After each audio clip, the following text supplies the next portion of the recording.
नमस्कार विद्यार्थियों। क्षितिज भाग 2 में हमारा पाठ चल रहा था तीसरा देव। इस पाठ के 2 वीडियो में हमने सवैया और पहला कवित कर लिया था। आज हम पढ़ेंगे विद्यार्थियों तीसरा और अंतिम कवित, जिसमें कवि देव ने पूर्णिमा की चांदनी रात में धरती और आकाश का सौंदर्य बताया है। तो आइए इस अंतिम कवित की शुरुआत करते हैं। फटिक शिलान्यासों सुधार्यो सुधा मंदिर, यानी फटिक यानी स्फटिक कह सकते हैं, जो एक प्राकृतिक क्रिस्टल होता है। यह पारदर्शी होता है। तो कवि ने कहा है कि पूर्णिमा की रात में धरती और आकाश में चांदनी की आभा इस तरह फैली है जैसे स्फटिक नामक शिला से निकलने वाली दूधिया रोशनी संसार रूपी मंदिर पर ज्योतित हो रही है। सुधा यानी कि अमृत, यानी कवि ने यहाँ दूध या चांदनी से नहाई या रात्रि अमृत मंदिर के रूप में माना है। यह रोशनी संसार रूपी मंदिर पर ज्योतित हो रही है। फिर आगे कहा है, उददी ददी को सो अधिकाई उमगे अमंद, यानी उददी यानी समुद्र और उमगे यानी कि उमड़ना, अमंद यानी जो कम न हो। यानी कवि की नज़र जहाँ कहीं भी पड़ती है वहाँ चांदनी ही चांदनी दिखाई देती है। कवि को ऐसा लगा जैसे धरती पर दही का समुद्र हिलोरे ले रहा है। फिर आगे कहा है, बाहर ते भीतर लो बीती न दिखे देव। भीति यानी कि दीवार, यानी कवि कह रहा है कि चांदनी इतनी झीनी और पारदर्शी है कि नज़रें अपनी सीमा तक स्पष्ट देख पा रही है। यानी कि जहाँ तक नज़र पड़ती है वहाँ पर चांदनी ही चांदनी नज़र आ रही है। नज़रों को देखने में कोई व्यवधान नहीं आ रहा है। फिर कहा है, दूध को सोफैन फैलियो आंगन फरस बंद।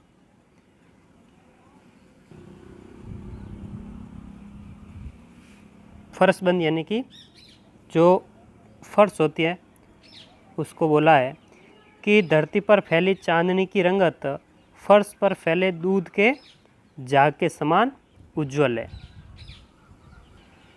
और उसकी स्वच्छता और स्पष्टता दूध के बुलबुले के समान झीणी और पारदर्शी है। फिर कवि ने कहा है, तारासी तरुणी तामे ठाडी झिलमिली होती, यानी इस चांदनी रात में कवि को तारे सुंदर सुसज्जित युवतियों जैसे प्रतीत हो रहे हैं।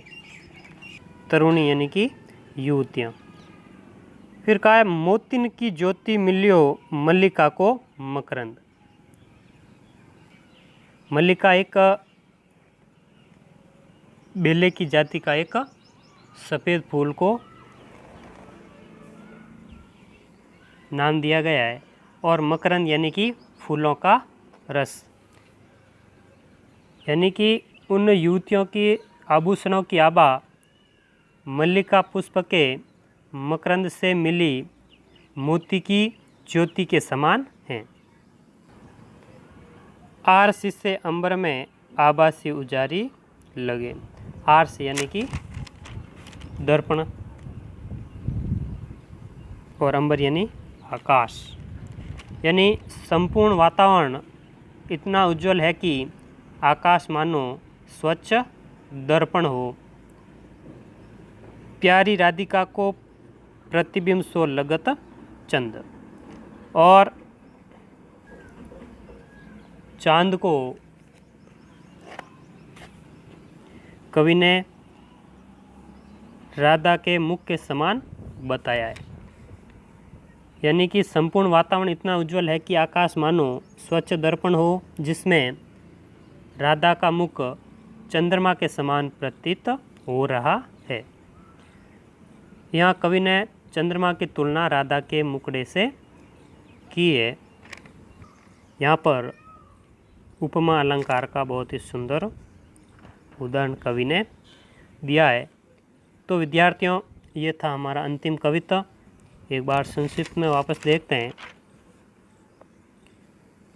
इस कविता में कवि ने पूर्णिमा की चांदनी रात में धरती और आकाश का सौंदर्य बताया है कि पूर्णिमा की रात में धरती और आकाश में चांदनी की आभा इस तरह फैली है जैसे स्फटिक यानी प्राकृतिक क्रिस्टल नामक शिला से निकलने वाली दूधिया रोशनी संसार रूपी मंदिर पर ज्योतित हो रही है। कवि की नज़र जहाँ कहीं भी पड़ती है वहाँ उन्हें चांदनी ही चांदनी दिखाई पड़ती है और ऐसा लग रहा है जैसे धरती पर दही का समुद्र हिलोरे लहरा हो। चांदनी इतनी जीनी और पारदर्शी है कि नज़रें अपनी सीमा तक स्पष्ट देख पा रही है। धरती पर फैली चांदनी की रंगत फर्श पर फैले दूध के झाग के समान उज्जवल है और उसकी स्वच्छता दूध के बुलबुले के समान झीनी और पारदर्शी है। इस चांदनी रात में कवि को तारे सुंदर सुसज्जित युवतियों जैसे प्रतीत हो रहे हैं, जिनके आभूषणों की चमक मल्लिका पुष्प के मकरंद यानी कि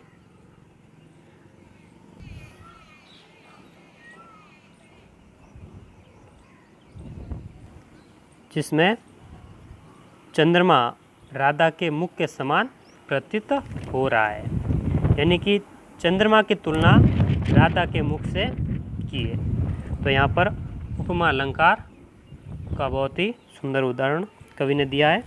तो विद्यार्थियों, ये था हमारा पाठ तीसरा देव, जिसमें हमने 2 कविता और 1 सवैया समझा था। तो विद्यार्थियों, आशा करता हूँ आपको पाठ बहुत ही अच्छा लगा होगा। तो हमारे वीडियो को लाइक ज़रूर करें और अगले वीडियो में हम अगले पाठ के साथ फिर हाजिर होंगे। तब तक के लिए धन्यवाद। जय श्री राम।